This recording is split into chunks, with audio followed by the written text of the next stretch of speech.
Bem-vindos de volta ao canal Resumo dos Filmes. Hoje eu vou contar a história do filme de terror e drama de 2006, chamado Pânico em Alto Mar. Alerta de spoilers a seguir. Após pular de um iate para nadar, um grupo de amigos de repente percebe que esqueceu de baixar a escada e ficam presos no meio do oceano. A história nos apresenta um grupo de melhores amigos: Amy, seu namorado Dan, Zack e Lauren. Eles viajam juntos, se divertem e filmam suas aventuras em uma câmera. Um dia, Dan pega sua câmera e começa a girar com ela, o que o faz perder o equilíbrio e cair de um penhasco. Ele sai com pequenos hematomas e volta para os seus amigos aterrorizados. 5 anos depois, Amy, seu marido James e sua filhinha Sarah vão à cidade do México para comemorar o 30º aniversário de Zack no novo iate do Dan. No caminho, eles são ultrapassados por Zack e Lauren em uma motocicleta, e depois logo chegam a um clube de iates onde o iate está estacionado. Amy é a única das suas amigas que veste um colete salva-vidas e leva um tempo para se aproximar do iate. Depois que o pai de Amy se afogou enquanto velejavam juntos, ela desenvolveu hidrofobia. Com o apoio do seu marido, Amy se supera e sobe no convés. Os amigos olham ao redor do iate e encontram Dan na cabine nos braços da sua nova namorada Michelle. O grupo issa as velas e parte. Zack e Lauren perguntam a Dan como ele pode ter ganhado tanto dinheiro para comprar aquele barco, mas ele simplesmente foge da resposta. Amy e James colocam sua filha na cama e deixam um walkie-talkie em sua cabine para ouvirem quando ela acordar. A festa está em pleno andamento, os amigos estão bebendo, dançando e se divertindo. Então Michelle sugere um mergulho. Eles aceitam e mergulham na água de bom grado. Amy fica no barco com Dan e eles vão até a cabine para ver como a bebê está. Dan confessa a sua ex-amante que também quer ter filhos e lamenta ter sido tão idiota no passado. Amy está feliz com seu marido, então ela encurta a conversa embaraçosa e sugere a Dan que volte ao convés. No mar, os amigos estão se divertindo. Zack recupera uma concha no fundo do mar e a entrega a Lauren. Michelle flerta com James. Amy caminha no convés com Dan e confessa que odeia sua fobia e tem medo que ela seja passada para Sarah. Tentando melhorar as coisas, Dan agarra Amy em seus braços e, sem ligar para os seus gritos histéricos, pula na água com ela. Ela começa a entrar em pânico e os flashbacks do dia em que seu pai morreu passam diante de seus olhos. Os amigos tentam trazê-la de volta à razão, mas as suas vozes lhe soam como se fossem de longe. De repente, todos percebem que Dan não baixou a escada antes de saltar para a água. Apenas a pequena Sarah fica no barco e ao seu redor está o mar sem fim. James cantarola uma canção de ninar para Amy acalmar a sua esposa. O resto do grupo tenta subir de volta ao barco chutando a água, mas eles falham porque ele é muito alto. Michelle começa a entrar em pânico. Cansada e com frio, ela se agarra desesperadamente ao golfinho inflável. Dan pede emprestado o golfinho para que ele possa usá-lo para subir no barco, mas as suas tentativas também não têm sucesso, pois o golfinho de brinquedo é muito escorregadio.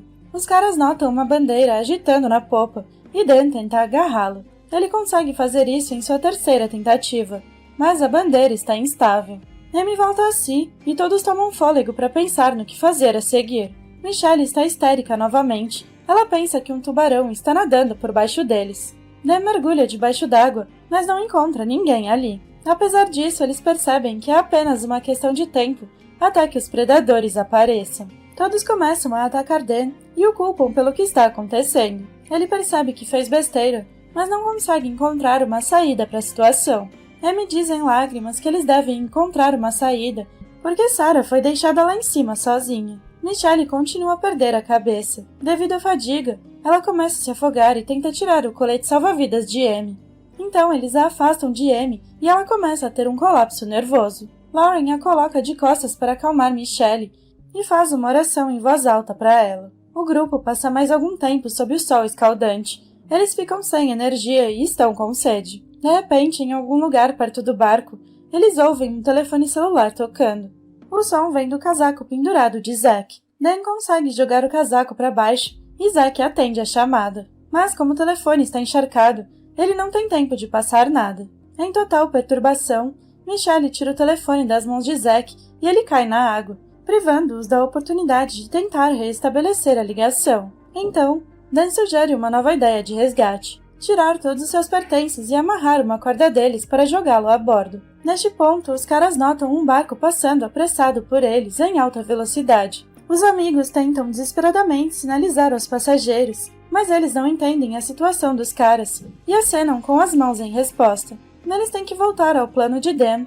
Usando a faca que encontraram no casaco de Zack, eles cortam as roupas em pedaços e tricotam uma corda com elas. James pergunta a Dan se é possível chegar ao barco por baixo, mas ele não sabe. Então ele mesmo verifica o barco e, pegando a faca dos seus amigos, mergulha sob a água. Enquanto isso, o grupo consegue atirar uma corda caseira a bordo, e agora Zack tenta usá-la para subir. Esta tentativa também se revela inútil. A corda quebra e Zack cai de volta na água.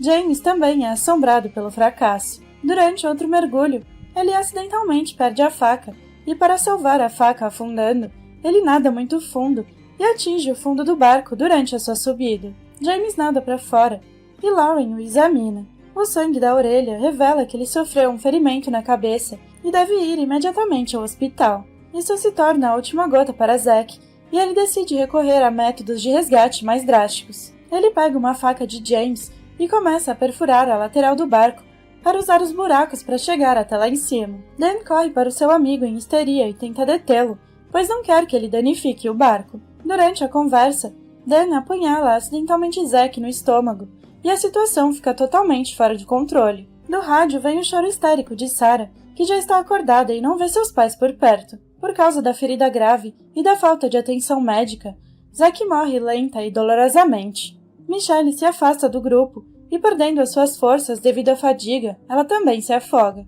Dan até tenta salvá-la, mas percebe que é tarde demais. Cansado e ofegante, ele ainda tenta fazer uma piada. Ele se lembra da viagem deles há 5 anos e gostaria que Dan tivesse trazido uma câmera desta vez. Sua última lembrança é de Lauren. Ele se lembra de como ela era linda da última vez que se viram. Depois destas palavras, Zack fica em silêncio e o seu corpo cocheia até os braços de Lauren, que começa a soluçar histericamente. Desta vez, os nervos de James estão se desgastando. Ele se choca com Dan e o acusa de valorizar mais o barco do que a vida dos seus amigos.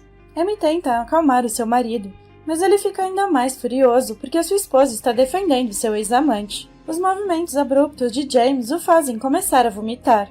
Dan admite aos seus amigos que mentiu sobre o iate e a sua situação financeira. Acontece que Dan emprestou arbitrariamente o iate do seu chefe, para quem ele trabalha como garoto de recados. Ele se fez passar pelo dono do barco para atrair lindas garotas como Michelle. Ele queria se gabar aos seus velhos amigos sobre a sua vida luxuosa, para que eles não adivinhassem que ele nunca havia conseguido nada ao longo dos anos. É por isso que ele não queria que os cortes de faca fossem deixados em seu iate. Agora o seu melhor amigo está morto. A partir da constatação de tudo o que ele havia feito, Dan começa a chorar. Lauren confessa que estava apaixonada por Zack, mas nunca chegou a dizer nada. Amy convence a sua amiga a deixar o seu cadáver ir, e várias horas passam em mar aberto. Exaustos, todo mundo mantém o equilíbrio na água e relembra momentos das suas vidas. A condição de James se agrava e ele começa a berrar. Lauren, incapaz de suportar a inatividade, se despede dos seus amigos e nada para longe, esperando chegar à costa e pedir ajuda. A pequena Sarah continua chorando. Amy tenta gritar para ela através do rádio, mas a bebê não se acalma. Ela se lembra da ideia de Zack de entrar a bordo com uma faca e está prestes a mergulhar na água para encontrá-la. Dan a detém e vai ele mesmo para debaixo d'água para compensar os seus camaradas de alguma forma. Está ficando escuro. Amy é deixada sozinha na água com James. Ele desmaia periodicamente e diz à sua amada que está cansado e com dor de cabeça. Começa a chover e James morre em silêncio. Então Amy grita, perturbada com a dor de perder o seu amor. Dan ouve seus gritos, mas continua mergulhando na água para encontrar a faca para salvá-los. A noite cai, e finalmente aceitando a morte do seu marido, Amy libera o seu corpo. Enquanto ela se despede, ela cantarola a canção de ninar que eles cantaram juntos para sua filha antes de dormir. Dan emerge da água gritando de dor. Seu braço está apertado, e Amy compartilha seu colete com ele para ajudá-lo a nadar até o barco. Enquanto isso, a tempestade se intensifica, e as chances de sobrevivência em tais condições são incrivelmente reduzidas. Dan, se sentindo impotente, atira seus óculos de proteção para a popa do barco com todas as suas forças. Os óculos de proteção se quebram, e tudo o que lhe resta é o vidro, que machuca sua mão. É aí que ele tem uma ideia de como usar o vidro para se salvar. Dan empurra o vidro para a abertura entre a prancha e o passadiço dobrável e se agarra a ele com a mão. Ele chama Amy, que usando a mão de Dan como trampolim, tenta subir a bordo do barco. Ela tenta agarrar a prancha, mas a chuva forte faz a sua mão escorregar e ela cai na água. Dan pede a ela que não desista e tente novamente. Ela fica em seus ombros e tenta subir de novo. Dan luta para segurar o pedaço afiado de vidro, gritando de dor toda vez que Amy pisa em seu braço. A mão de Amy escorrega novamente e ela cai. Reunindo todas as forças que lhe restam, ela faz outra tentativa e finalmente consegue se agarrar ao lado e subir ao convés. Emocionado, Dan ri e grita de alegria. Amy baixa o passadiço e imediatamente corre para a cabine para sua filha soluçante. Dan se agarra ao passadiço, mas para. Ele se depara com uma escolha: seguir a sua amiga e se salvar, ou aceitar a punição pelo que aconteceu com seus amigos por sua culpa. Tomando Sarah em seus braços, Amy acalma a menina e se deita ao seu lado, contente de que o pesadelo que eles vivenciaram tenha acabado. Momentos depois, ela percebe que Dan nunca veio a bordo. Então ela sai para o convés e vê um colete salva-vidas balançando solitário sobre a água. Ao longe, Amy percebe a silhueta imóvel de Dan. Ela tenta gritar sem sucesso e leva o colete salva-vidas até ele. Então ela percebe que a sua culpa fez com que Dan decidisse se afogar. Amy se lembra da mesma maneira que seu pai se afogou na frente dela quando ela era uma criança. Para evitar outra tragédia, Amy supera sua fobia e nada até Dan. Ele está quase no chão, mas Amy tenta pegá-lo. Cenas do que está acontecendo se entrelaçam com o que aconteceu no passado dela. Naquela época, a pequena Amy também estava tentando salvar o seu pai. Em seguida, é de manhã e um barco de pesca se aproxima do iate. Um pescador nada ao redor do barco vazio e tenta gritar aos passageiros. Depois de não ouvir nenhuma resposta, o barco de pesca navega para longe. Sarah acorda na cabine e começa a chorar. E no final da história, vemos Amy de pé no convés, olhando para a distância. Dan está deitado aos seus pés inconsciente, e ela conseguiu salvá-lo. Mas o barco de pesca não está mais à vista. Somente os sons do motor podem ser ouvidos à distância. Mas ela sobreviveu e agora pode voltar para casa. Obrigada por assistir. Não se esqueça de se inscrever e deixar o seu like.